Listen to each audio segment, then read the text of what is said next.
Une de nos équipes s'est rendue à Saint-Martin-de-Seignan pour découvrir le fonctionnement d'un dispositif proposé par une association qui souhaite s'installer en Chalosse. La famille Susbiel et Ludivine ont bien voulu nous recevoir pour tout nous expliquer. Donc, Monsieur Susbiel, oui. Vous avez eu des problèmes de santé. Oui, malheureusement. Malheureusement, et vous vous êtes trouvé dans la situation où c'était un peu compliqué pour vous d'être seul. Heureusement qu'une cousine de ma femme connaissait l'association, voilà. Donc elle en a parlé, on a pris contact avec l'association pour voir si on pouvait avoir quelqu'un. Donc voilà. Ça fait la troisième personne qui vient ici. Au début, ça a été une personne qui restait 3 mois parce qu'elle partait à l'étranger après. Elle est revenue, mais bon, voilà. Après ça, ça a été une jeune fille qui a fait un stage de 6 mois à Tarnos. Et après, mademoiselle Ludivine est venue donc, à la suite de l'autre. Et donc, c'est pour ça qu'elle est là aujourd'hui. Et... Alors, on va peut-être lui poser quelques questions. Oui. Donc, présentez-vous, Ludivine. Alors, moi, j'ai 29 ans. Je viens du Pays Basque. Je suis née à Biarritz. Et là, je vivais à côté de Bergerac depuis quelques années. Et je voulais revenir dans la région. Alors, c'est très compliqué de venir dans la région. Si on n'a pas de travail, on n'a pas d'appartement. Si on n'a pas d'appartement, on n'a pas de travail. Donc, c'est très compliqué. Et moi, j'ai trouvé ce logement et cette aide que je leur apporte pour me refaire ma nouvelle vie, en gros. D'accord. Alors, en quoi consiste votre travail ici? Qu'est-ce que vous faites? Moi, je suis là, je suis là tout le temps parce que à cause du virus, oui. J'ai pas encore de travail. Mais sinon, je suis là en présence.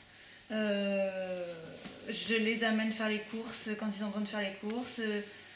Ou à la poste, enfin voilà, des petites courses comme ça. Oui. Mais c'est beaucoup de présence en fait. Voilà, je sors le chien, quand je sors le chien on parle, des fois on peut parler pendant 1 heure. Et je pense que ça leur fait du bien à eux comme à moi. D'accord, mais vous ne faites pas des travaux de ménage par exemple? Non. Non, pas du tout. Non, c'est vraiment de la présence. D'accord. C'est la présence. Et en contrepartie, vous êtes donc logé... Je suis logée. Vous êtes logé ici. Le forfait d'électricité et voilà, d'eau.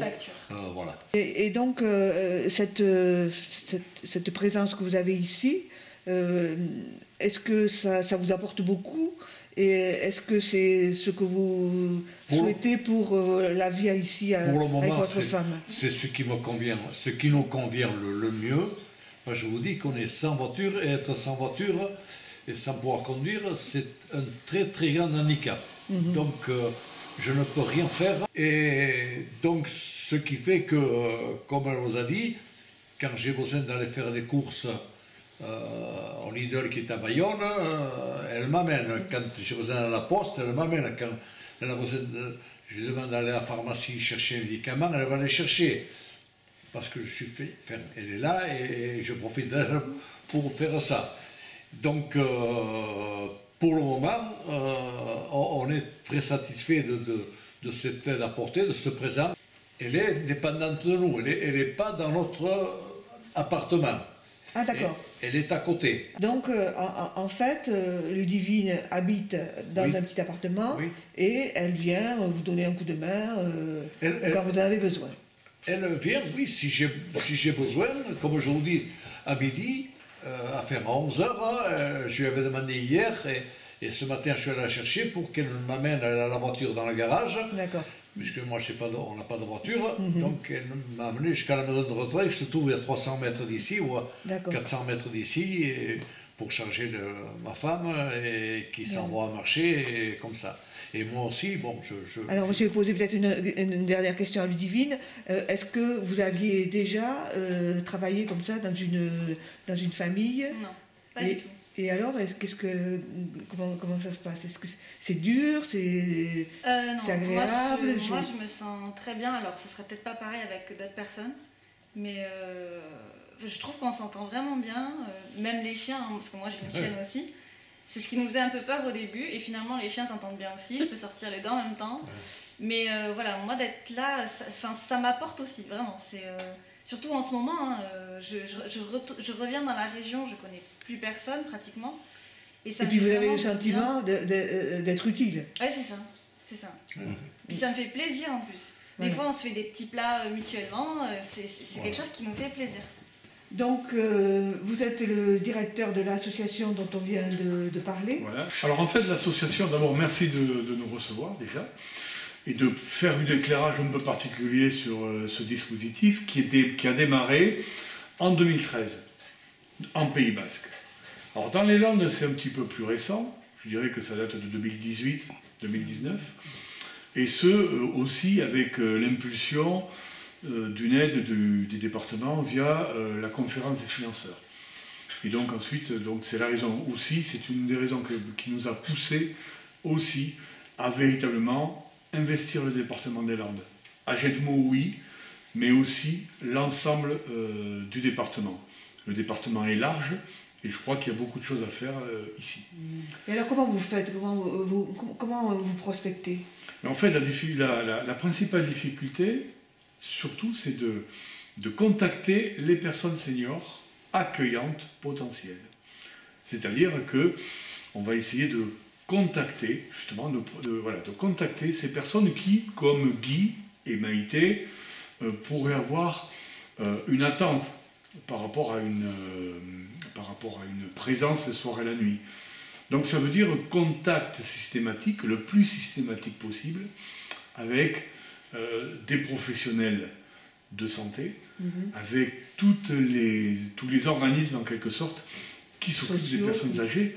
Ce sont les CCAS, les CIAS, ce sont les associations de seniors aussi, les mairies, tout ce qui peut être en quelque sorte des relais importants pour les gens qui travaillent avec les seniors en quelque sorte. Nous avons besoin de prescripteurs. D'accord, mais si j'ai bien compris, la fonction de la personne qui accompagne ici, c'est pas du tout de faire un travail. C'est-à-dire que c'est simplement être là et en contrepartie, on la loge, c'est ça? Tout à fait, c'est exactement le principe. Tout à l'heure, j'ai entendu le mot travail, c'est pas un travail du tout.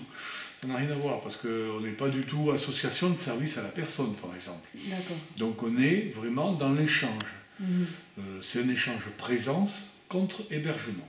C'est ça, c'est-à-dire qu'il n'y a pas de notion d'argent. Non, il n'y a pas de notion d'argent. Il peut y avoir une participation, comme l'a dit Guy, une participation aux charges d'électricité, d'eau et ce genre de choses.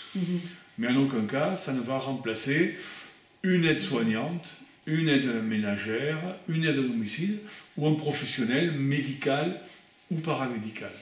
C'est très important de faire le distinguo entre un travail, un emploi, et la cohabitation telle qu'on l'a mise en place. Est-ce que ce dispositif sert pour éviter que, par exemple, les personnes âgées soient obligées d'aller dans des EHPAD? C'est un des éléments, pour moi, de l'aide au maintien à domicile.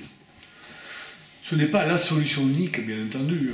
Guy a fait un petit peu la liste de tous les services dont il bénéficie avec les aides-soignantes, les infirmières, etc. En revanche, se pose souvent ce qu'on appelle le no man's land du soir et de la nuit. Donc là, à ce niveau-là, oui, nous pouvons être un élément qui va permettre de faciliter le maintien à domicile. Sachant que la personne qui est là le soir, Ludivine n'est pas une garde malade. Ludivine, elle va faire office, en quelque sorte, elle fait office de veille. C'est-à-dire, s'il se passe quelque chose, elle appellera le 15. Elle va appeler qui de droit. Et c'est très important, et c'est surtout beaucoup plus rassurant, mais pour Guy et pour Maïté. Je pense qu'il existe d'autres dispositifs au-delà de maillage. Alors, je dirais que la période de confinement nous a permis de réfléchir à d'autres solutions parallèles à celles de maillage. Entre autres, on est en train de mettre en place relayage, qui est en quelque sorte une aide aux aidants familiaux.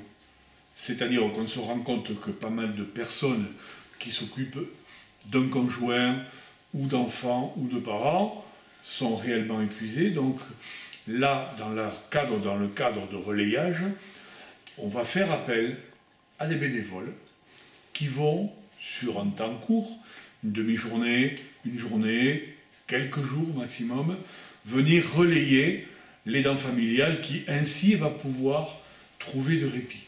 D'accord. Alors c'est quelque chose qui est qui existe très très fortement. C'est une invention québécoise en quelque sorte. C'est ce qu'ils appellent là-bas le baluchonnage. En France, ça a un petit peu de mal. Ça a eu du mal à prendre parce que ce n'est pas pris en charge par les services sociaux de l'État. Donc ça demande un coût quand même très très important. Et surtout, lorsque c'est fait par des professionnels, par des gens qui se promènent de manière professionnelle, ça demande, la loi et les conditions de travail ne permettent pas de travailler plus de 12 heures d'affilée. Ah oui. Donc il y a des restrictions, des conditions restrictives qui font que ce dispositif n'a pas encore bien pris. L'option que nous avons choisie chez Maillage, c'est de fonctionner avec des relayeurs bénévoles.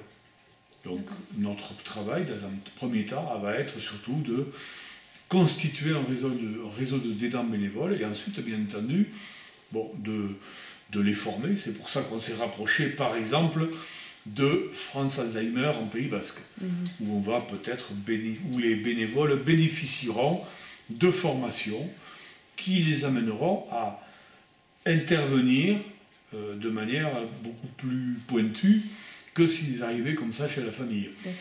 L'aidant familial, enfin le relayeur ne va pas faire office toujours pareil d'aide-soignante, d'aide à domicile, de médical ou paramédical. Il va en fait prendre le relais, il va faire fonction de conjoint, conjointe, époux, épouse. D'accord.